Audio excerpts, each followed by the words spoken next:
ဒီနေ့ပြောစရာလေးတွေရှိလို့အလုံးလုံးရင်တိုင်းရနေပြီးတော့အလုံးလုံးရင်တိုင်းလိုက်ရနေပြီးတော့ထားပြီးတော့စိတ်ကူးလေးလည်းပေါက်လာလို့ပြောမှာကျွန်တော်တို့ TV တွေကိုဖုံးဆက်ပြီးတော့ကျွန်တော်တို့ရှိကိုမေးတဲ့အခါမှာမေးလို့ရတယ်မိတ်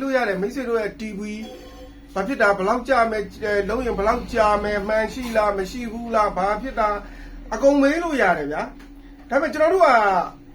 အကိုရဲ့ TV model လေးပြောပြပါဆိုတဲ့အခါ model က2020တို့2019တုန်းကဝယ်အဲ့ဒါတွေက TV model မဟုတ်ဘူးကျွန်တော်ခဏပြောတယ်သိလားအဲ့ဒါ TV model မဟုတ်ဘူး TV model ဆိုရဲ TV နောက်မှာသူ့ရဲ့ name plate လေးပါတယ်အဲ့ name plate မှာအခု TV ရဲ့ model ဆိုတာလေးပါတယ်အဲ့ဒါလေးကိုဖတ်ပြလိုက်လို့ရှင်ဗျာဆက်စရာတိုင်းအကုန်သိတယ်နော်ဒါ model ခန္ဓာ model ပြီးလို့ရှိရင်တချို့ကကျတော့ model လည်းမသိဘူးကျွန်တော်မေးတယ်ဥမာထားပါတော့မှန်လဲမယ်ပဲဗျာ55လက်မှာမှန်လဲကျင်တယ်ဆိုရင်55လက်မှာမဟုတ်ဘူးဟိုပါပေါ့ဟိုလဲတဲ့မလဲတဲ့ပေါ့ဗျာကျွန်တော်တို့က model အရင်နိုင်နေရင်ကျွန်တော်တို့ကဟိုလဲမပေးဘူးမလဲဖို့လည်းအကြံပြုတယ်မလဲတဲ့ရင်လည်းမလဲတဲ့ဘူးလဲတဲ့တယ်ဆိုရင်လည်းလဲတဲ့တယ်ပေါ့ဗျာဒီလိုလေးတွေအကြံပြုပေးတယ်55လက်မှာလက်ရှိပေါက်ဈေးကကျွန်တော်တို့ရှိမှာ12သိန်းခွဲရှိတယ်ကျွန်တော်တို့ကင်နဲ့မှန် quality နဲ့ဆို12သိန်းခွဲကျွန်တော်တို့ယူတယ်အမကန်ပေးထားတယ်နော်အဲ့ဒါမှ55လက်မှာမှန်လဲမယ်လို့ပြောလို့ရှိရင်55လက်မှာတိုင်းကိုကျွန်တော်တို့မှန်ကလဲလို့မရသေးဘူးဗျာနော်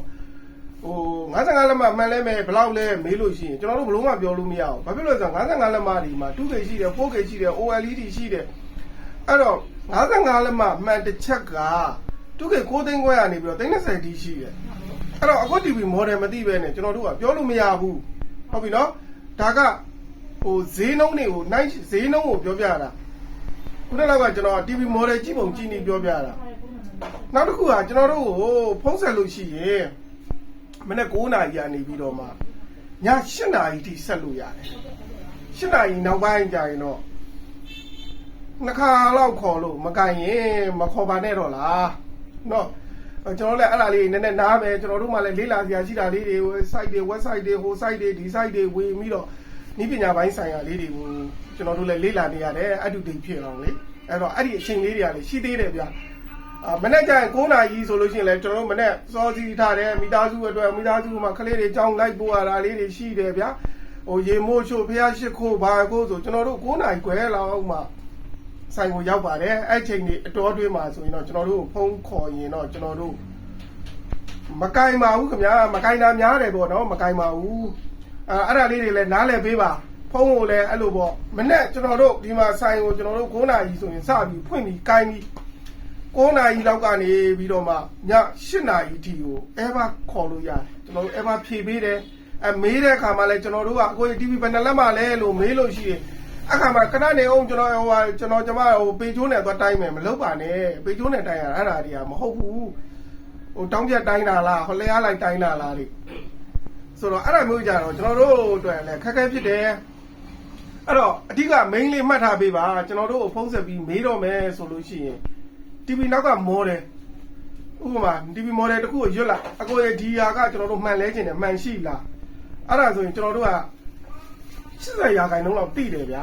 ဒီမှန်ကလဲလို့ရတယ်မှန်ဥပမာ30နှစ်မှန်လဲပဲလို့ကျွန်တော်တို့အခု30နှစ်မှန်လဲခြင်းလို့မှန်စေးဘယ်လောက်လဲမှန်ရှိလားမရှိလားဆိုမှန်30နှစ်မှန်နေကျွန်တော်မှရှိတာပေါ့အများကြီးရှိတယ်ပေါ့ဒါပေမဲ့မီ30နှစ် M5AD ဆိုတဲ့မှန်မျိုးလဲလို့မရဘူးအဲ့လို तू ကလဲလို့မရတဲ့မှန်ဆိုတာလေတိတန့်လာသေးတယ်နော်အဲ့တော့ကျွန်တော်တို့ကိုအဓိက main လေးပြောချင်တာကဖုံးဆက်ပြီးတော့မေးလို့ရတယ်ကျွန်တော်တို့မနေ့9နာရီကနေည8နာရီထိကိုမေးတဲ့အခါမှာ TV နောက်က model လေးကိုကိုကအရင်ဆုံးကြည့်လိုက် TV model TV နောက်မှာ TV ရဲ့အဖုံးနောက်မှာ name plate စာရွက်ကလေးရှိတယ်အဲ့မှာ model ဆိုတာပါတယ်အဲ့ဒီ model ကိုဖတ်လိုက်တာနဲ့ကျွန်တော်တို့တွေဆိုတာတဲ့ကျွန်တော်တို့ဆက်စရာတွေတော်တော်များများအကုန်လုံးက80ရာခိုင်နှုန်းလောက်တိတယ်နော်ကျွန်တော်တို့မြန်မာပြည်ကဆက်စရာတွေကအဲ့တော့ model လေးကိုဖတ်လိုက် model ဖတ်လိုက်ပြီးတော့ဥမာအစင်းထွက်တယ်ခေါင်းလိုက်အစင်းထွက်တယ်အလျားလိုက်အစင်းထွက်နေတယ်မှန်ပြင်လို့ရမလားဆိုရင်အဲ့ဒါလေးလည်းမှန်ပြင်တဲ့အကြောင်းလည်းပြောအောင်မယ်ကျွန်တော်တို့ဒီဘက်မှာမှန်ပြင်ဆက်တွေနဲ့လည်းကျွန်တော်တို့ပြင်နေမှန်တယ်ဒါပေမဲ့အလုံးတိုင်းမရဘူးမှန်ပြင်ဆက်ရှိလေအလုံးတိုင်းမရဘူးကျွန်တော်တို့လက်နဲ့ပြင်လို့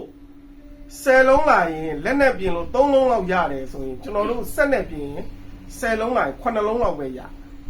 အလုံးတိုင်းမရအောင်9လုံးရရင်ရမယ်10လုံးရရင်ရမှာအလုံးတိုင်းမရနိုင်ဘူးမှန်သားတဲ့အထိပယ်ဆယ်တဲ့အထိကိုရှော့ကဝင်သွားပြီဆိုလို့ရှိရင်လေအဲ့ဒါပြင်လို့မရဘူးကျွန်တော်တို့ရှိမှာလေအဲ့လိုတွေရှိတယ်အဲ့တော့မှန်ပြင်မယ်လို့အစင်းကြောင်းတွေထွက်နေတယ်ဆိုရင်ဖုံးဆက်ပြီးမေးလိုက်အကြမ်းပြင်းဘယ်လောက်ကုန်နိုင်လဲမေးလိုက်ကျွန်တော်တို့ကအကြမ်းပြင်းဈေးလေးပြောပြပေးမယ်သွားရင်ရမယ်တစ်ထစ်ကြာကြီးတော့မတတ်မှတ်လိုက်နဲ့မရဘူးเนาะ10လုံးလိုက်ရင်ကျွန်တော်တို့ဆက်ရှိတဲ့အတွက်9လုံး10လုံးလောက်တော့ရမယ်လက်နဲ့ပြင်တဲ့လူဆိုရင်9လုံးလောက်ရမယ်ဒါက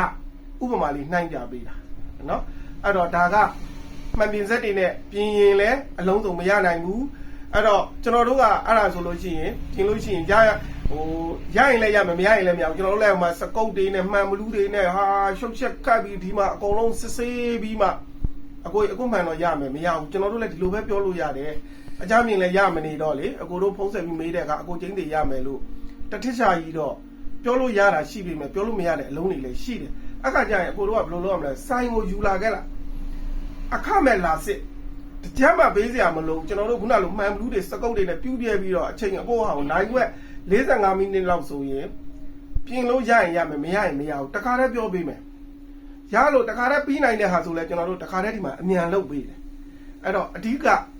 main ကဖုံးဆက်ပြီးမေးမယ်ဆိုရင် TV နောက်က model လေးကိုအရင်ဆုံး